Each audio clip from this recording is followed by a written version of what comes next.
this is a very special Ashtami. India 4 out of 4. This is where we are. In our friend Orinjoy and Srinjoy Bose, they're family. You've seen them all on RevSportz for our conclave and several other programs. Today here in Calcutta, in their house, a pujo which is 200 plus years old. So let's get the first comment from Orinjoy. But before that, I'll introduce my guest, Shormishta, Gargi, Rajaraman, of course, Orinjoy, and today we also have our daughter Aisha as part of this pujo. Orinjoy, just tell me a little bit about your pujo. 208 plus years. Just, give me a sense. How long does it continue? How many people? Just a basic understanding. See, this puja starts from, the basic puja starts from the day after Mahalaya, the day from Navratri starts. So, but the main puja starts from Shoshti, which is the 5th day of Navratri, and then till Dasera, which is Vijaya Dashami.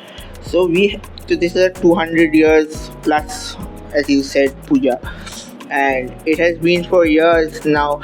It is a tradition that we are taking forward. So we are the 5th generation who are taking it forward, and so it is now every day around 200 to 250 people come eat, and like Boryada was just seeing how the mishti was being made. People come and eat those mishti, but Boryada went and saw the backstage. Tell me something. I mean, your house as well, very, very similar in your mother's house, your father's house rather. 300-year-old pujo. Give me a sense. Yes, so I have also grown up seeing a Bonedi Badi pujo like this, which is, a Bonedi Badi means a pujo belonging to a family, which goes on for generations. But something which I've seen here is this silver throne for the goddess, and this is something which I have not seen elsewhere, a full throne, and these, light, these stands for the lamp. These are also silver, and another thing which I saw here, which I have not seen anywhere, is a stand with a serpent motif for installing a deity, which was very unique. Something which I saw here. Yes, this one, and it is completely unique, completely traditional. It is a treasure. Orinjoy, can you say something about this? Do you know anything about this, or is it just something you have been seeing year after year? See, this is something which I have seen years after years. This is also very old, I think around 100 plus years old, and this is where the Narayan, the Shaligram Shila stays. That comes, we have a Pratishthit Shaligram Shila in the house, so it comes down during Durga Puja, and he resides on this for the next 5 years. 5 days. And look at how well polished it is, how well maintained. So it is really incredible. Yeah, I mean, and everything about this pujo is so fantastic, right? Exactly like the way Indian cricket team has performed so far. Tell me, 4 out of 4. Is this team giving you the vibe that they can make people happy exactly like the way Durga Pujo is here in Kolkata? First and foremost, this is truly mind-boggling. For a family to be hosting 250 people every day and celebrating pujo and inculcating culture and devotion, I think it's terrific. So I won't say compliment, but thank you for what you're doing. Also thanks to the Indian cricket team, because they have been fabulous. They have taken the people along, they have taken the fans along, and they've given so much joy. Of course, there is an injury to Hardik Pandya. He's not going to be playing this match against New Zealand, but hopefully he'll be fit for the match, the next match in Lucknow. But this team, Dada, I think a few months ago, all of us had some doubts whether they will be good enough to compete in the World Cup. But now they look set to go all the way to the semi-final for sure, and hopefully into the final. Avoid that banana peel in the semi-final.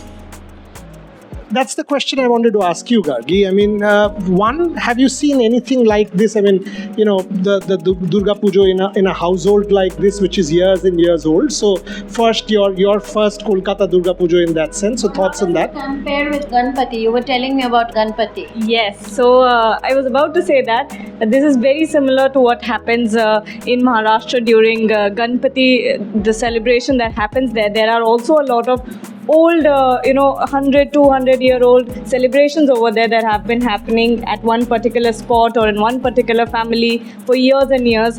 This is something that, reminds me of home as well, which is happening here. But also, this also reminds me of cricket, because just like Durga Puja that is happening here in this family, cricket is also an old, such an old sport. It's been happening for so long. We celebrate Durga Puja just like we celebrate cricket.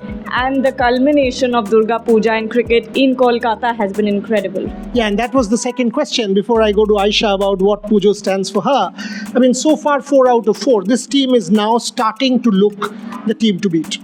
Absolutely. I mean, they have been incredible in their campaign so far for the World Cup. 4 out of 4, they have been unbeaten so far. And it's not as if, there were a few down to the wire matches or something like that. They have all been one-sided. All have been, dominating efforts from India, which is why this team is looking so dangerous. And I think they are very close to lifting that trophy.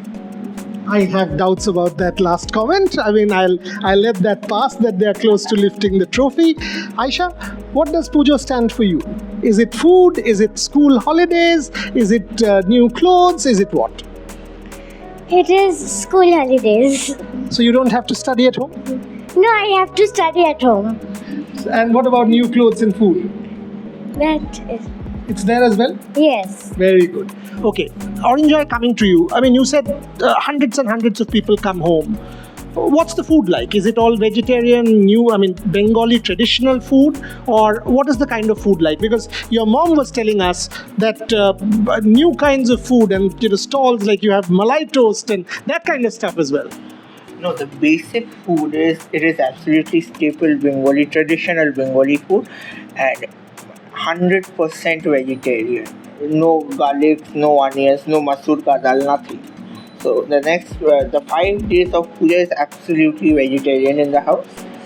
And with time, we have incorporated few things such as fuchkas, an ice cream stall, some share market chais, some malai toast in the evening, along with the khasta kuchuris or the shingara, which happens and which has continued to happen for so many years. Oranjoy. What happened was, when he was talking about the food, Trisha stood up. She couldn't control. Anyway, go for it. No, I mean, this is making my mouth water, Oranjoy, and of course it is bhog, so we must actually, pay our respects before eating the food, which we have, of course. But all this sounds perfectly wonderful. Raja, New Zealand versus India, the match of the tournament in that sense, right? Both teams 4 out of 4. New Zealand is also looking the part. It's not as if India is just looking the part. In Dharamshala, a Trent Bolt will be a handful. We know what they can do. Thoughts? I think it's going to be the match of the tournament. We all expected India-Pakistan to be the big match. But I think India-New Zealand, on current form, will be the one to look out for. Should be a great game, because Dharamshala might actually suit the New Zealand seam bowlers. With Trent Bolt leading the attack, and he's had a handful of wickets against the Indians in the past. But the past is all forgotten. India's got to play some smart cricket all over again. There is a challenge though before India with Hardik Pandya out. They'll have to make 2 changes. They will have to bring in a fast bowler and they will have to bring in a batter. So I guess even Shardul Thakur will probably sit out. You might see Sky come into the mix as a batsman. The challenge for India will be to pick him over Ishan Kishan, who's already had a game and had a good knock as well. And then Maha Ashtami, I guess, will be in the mix because I don't see Ashwin playing in that small ground in Dharamshala. Should be a cracker of a game. New Zealand has played really well. They might have missed Kane Williamson a couple of games because of injury, but they have covered their bases well. So this is one game that I don't think any of us can take our eyes off our television screen or the mobile platform that we follow the game on. Wherever we are, I think we will all be hooked to it. I'm entirely in agreement with what he said, and that's the question I want to ask of Gargi, that is there one match, the one match that you did not want Hardik Pandya to miss was this one? Absolutely. Because, against New Zealand in Dharamshala in conditions like this, maybe Kolkata, South Africa, because of the bounce and all. But how important do you reckon Hardik Pandya not playing this game could be for India? Hardik Pandya's injury couldn't have come at a worse time because Dharamshala, we know what it is about. The air's thinner there, ball travels faster. You know that it is going to be seaming conditions, and Hardik Pandya, he was doing so well with the ball. He was, bringing in those wickets, soaking up the runs as well, and we needed him to be in that team. And he's such a player that cannot be replaced easily. You're going to have to bring in 2 extra players to replace one player, which is Hardik Pandya, because he gives you that depth in batting. He gives you those wickets as well. And which is why I think Hardik Pandya not being in Dharamshala against New Zealand of all teams is going to be a big blow for India. So, Shomishta, last comments, last words before I close with Aisha. Ashtami, the best day. I mean, obviously 2 more days and this will come to an end. Look at all this creativity around us. Fascinating that the whole sort of city, the state builds up to this, and now cricket has added to that. Thoughts? Yes, I mean, this is the best time, I think, to be in the city because, this time we have a late pujo, which is, almost like end of October. So this is a very good time for the festivities also. It's cooling down, and for the cricket also, it's a good time because, we will have a match played in Eden Gardens, and, people, not everyone can get into Eden Gardens, of course, but, for those that do get in, it will be relatively pleasant watching. So it's a good time for festivities, a good time for cricket, and let's hope our cricket team is blessed by the goddess. That's the word, because Aisha just told me that while praying for herself, she's also praying for the Indian cricket team. Are you praying for the Indian cricket team on Ashtami Day? Yes. That's what it is. I mean, the whole of this country is praying for the Indian cricket team and playing the sport along with the 11 men out there, the men in blue. We bleed blue, and there you go. The blessings of Ma Durga on Ashtami Day in Oranjoy's house could not have been better. Hopefully, it'll all go beautifully for Team India, but for us, it's time for some bhog. Thank you very much for watching RevSportz. More such shows coming on our platform. Keep watching and keep supporting.